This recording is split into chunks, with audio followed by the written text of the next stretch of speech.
朋友们，大家好。昨天，德国多家主流媒体报道了中国政府颁布的三孩政策。今天我给各位翻译德国《时代报》的报道，接着节选一些读者评论。控制生育，中国允许3个孩子的家庭，出生率正在下降，人口正在老化，国家领导现在想影响这一点。然而，许多中国人现在已经习惯了小家庭。中国政府已经放宽了二胎政策，未来将允许夫妇生育3个孩子。据国家新闻机构新华社报道，这一措施将有助于积极应对人口老龄化。报告称，在改变政策走向的同时，应采取有助于改善我国人口结构的支持性措施。确切地说，3孩家庭政策何时生效还不得而知。这个世界上人口最多的国家最近进行了一次人口普查，其结果显示出生率急剧下降。几周后便做出了这一决定。在过去10年中，中国的人口每年仅增长 0.53%， 达到 14.1亿，这是几十年来最慢的速度。据统计，在中国，一个妇女只生育 1.3 个孩子。新政策公布后，人工受精、助产、婴儿用品行业的公司股票价格上涨。在社交媒体上，许多用户对中国政府的计划做出了批评性的反应。他们指出，城市的生活成本急剧上升，这就是为什么许多夫妇完全放弃了生育孩子。自1979年以来实行的独生子女政策已于2015年被废除，二胎政策取而代之。但这一政策的转折只导致了2016年的出生人数略有增加，从那时起，这个数字每年都在下降。专家指出，低生育率是因为长达数十年的独生子女政策以及住房和教育的高成本。他们说，许多中国人也已经习惯于只生一个孩子。中国央行最近多次指出了人口结构的变化，这些都有可能导致经济停滞、储蓄率下降和资产价格下跌。而目前的养老金制度对老龄化进程准备不足。2020年，65岁以上人口的比例为 13.5%， 高于2010年，那时仅为 8.87%。这是路透社的一条相关新闻，题目很惊悚：中国已婚夫妇允许生育3个孩子。好，这就是报道全部。我们现在来看看读者评论。这个政策建议不会起到任何作用。计划采取哪些配套措施，让更大的家庭具有吸引力？住房、城市规划、儿童福利、交通、教育等等。我认为一个家庭3个孩子这个政策不怎么样。中国必须规定每个家庭必须有3个孩子才能达到效果。生活变好和受教育程度更高，自然而然地遏制儿童数量的增长。这位网友是回应前面的网友关于解决住房、城市规划、儿童福利、交通、教育等等问题能促进多生的说法。他说，所有这些措施在提高德国的生育率方面都非常成功。德国知识点评，这个人其实是在说反话。刚刚查了一下，2020年每1000人的新生儿数量中，中国为 11.1 人，仍然高于德国的 8.6 人。不过，每个妇女的生育率要低得多。所以这取决于你如何对你自己的统计数字进行美容。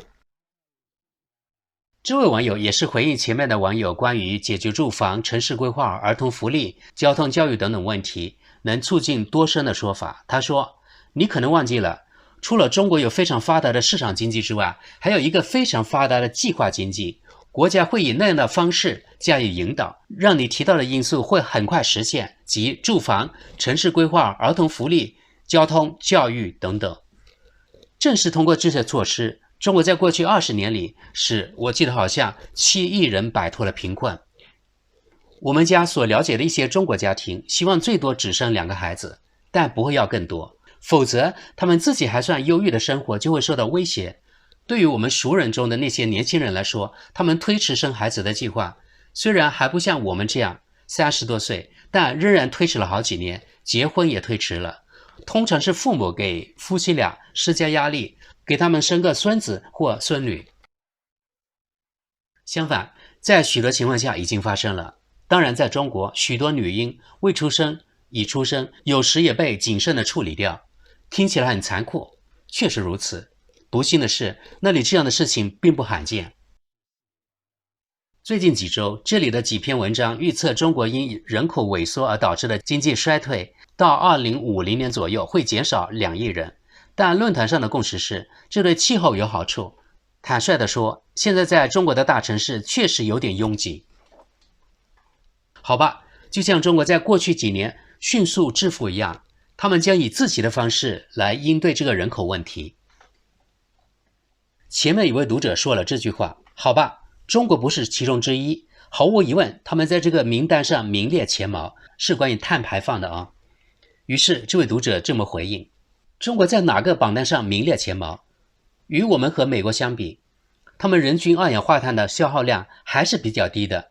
也就是说，San Andrea 这位网友完全正确，我们工业化国家，包括中国的人口应该停止增长，为发展中国家树立一个人口榜样，而应该把自己的人口减少回健康水平。从长远来看，经济利益和增长是生态灭绝。我们的行为首先间接影响到了穷人，即使我们喜欢避开所有关于资源和自然灾害冲突的现实。我再重复一次，少生孩子，给他们提供更多的教育，这适用于我们和其他地方。这位网友回应有的网友说过的这句话，特别是那些消耗大量资源的社会，中国人现在也是其中之一。需要明白，我们不能以牺牲世界其他地区的利益为代价，继续无限期的增长。这位读者反驳道，中国人顺理成章地问，为什么我们要成为节能减排社会的第一人？当整个社会，尤其是黄金部分，以牺牲中国人的利益为代价而增长时，没有问题。但现在中国就不可以。不，中国合乎逻辑的要求是，我们德国人必须少生产奔驰和宝马，街上已经充满了这种垃圾，打倒巴斯夫。德国只是说明巴斯夫是德国跨国化工企业。有些地区的妇女生很多孩子，其实他们往往不想要那么多。在欧洲、美国、中国见文章许多妇女希望有更多的孩子，但他们负担不起。这两个问题都应该通过政治手段来解决。我也是这样看的，中国的独生子女政策做得很对，因此也显示了对未来世界发展的责任。因为现在在第三世界国家，特别是在非洲，他们的发展方式是非常错误的。那里的人口爆炸破坏了所有的繁荣，内战将加剧，因为不是所有人都能去欧洲。为了所有人的利益，但宗教往往阻碍合理的带来和平未来的节育措施。正是如此，如果世界上所有的人都像普通中国人那样生活，那么世界的资源是足够的。对于德国人的生活水平来说，我们需要超过2个地球。这个问题与任何发达国家都一样，一个普通家庭的收入不足以养活孩子和父母。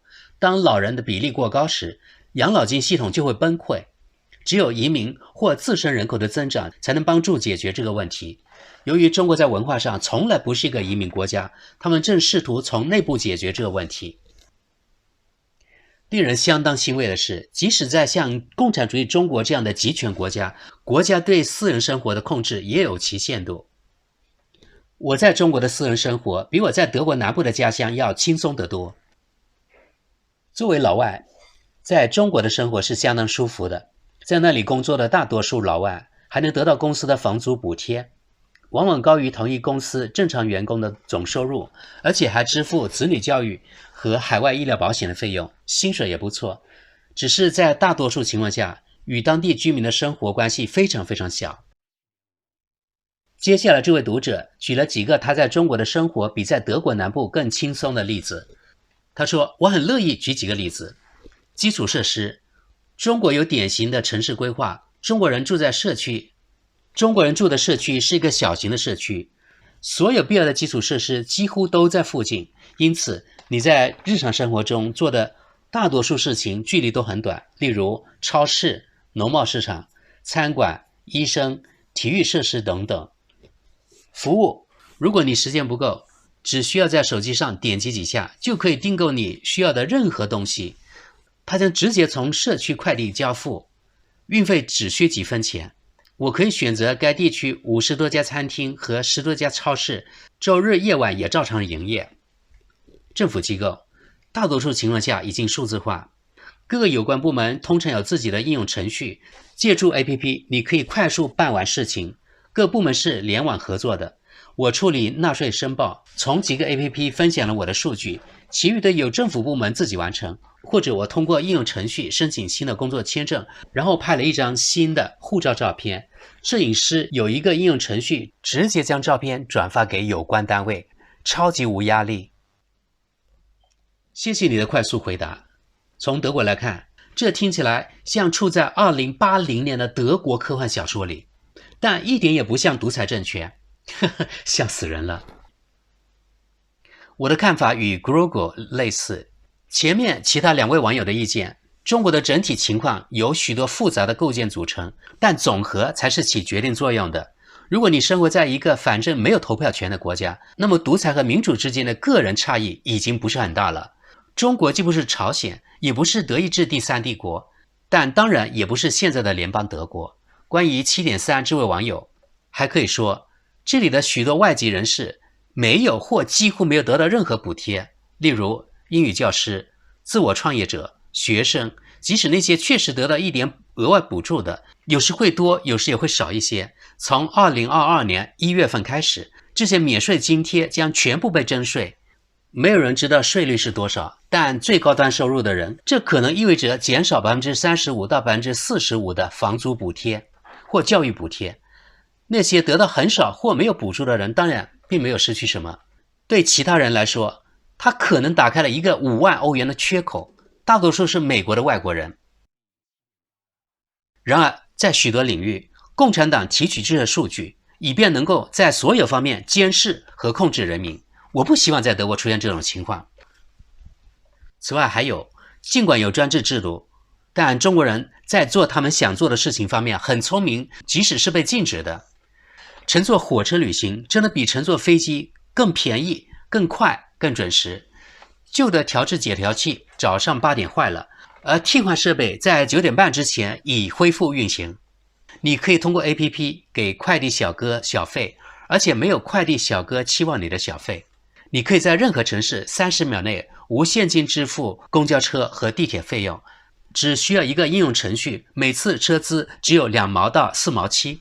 火车站几乎比机场更干净、更安全。是的，在迫不得已的情况下，我可以离开这个国家。德国知识说明，他说的坐地铁的费用是欧元的2毛4，即人民币2块钱左右。我们接下来看看另一家德国媒体《明镜周刊》的一些读者评论，看看那一帮读者有什么看法。太糟糕了，在未来200年左右的时间里，全球范围内的独生子女政策将是这个星球上的最大福音。人口过剩的童话故事，美国造成了最大的环境破坏，而它只有大约3亿居民。中国人造成的环境破坏比美国人多得多。如果全世界都不在中国生产廉价商品，但得到高标准的生活，那么就会有利于环境。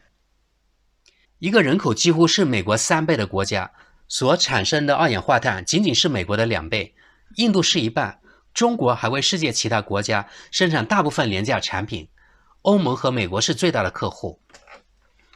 对世界及其气候和人口挑战来说是个坏消息。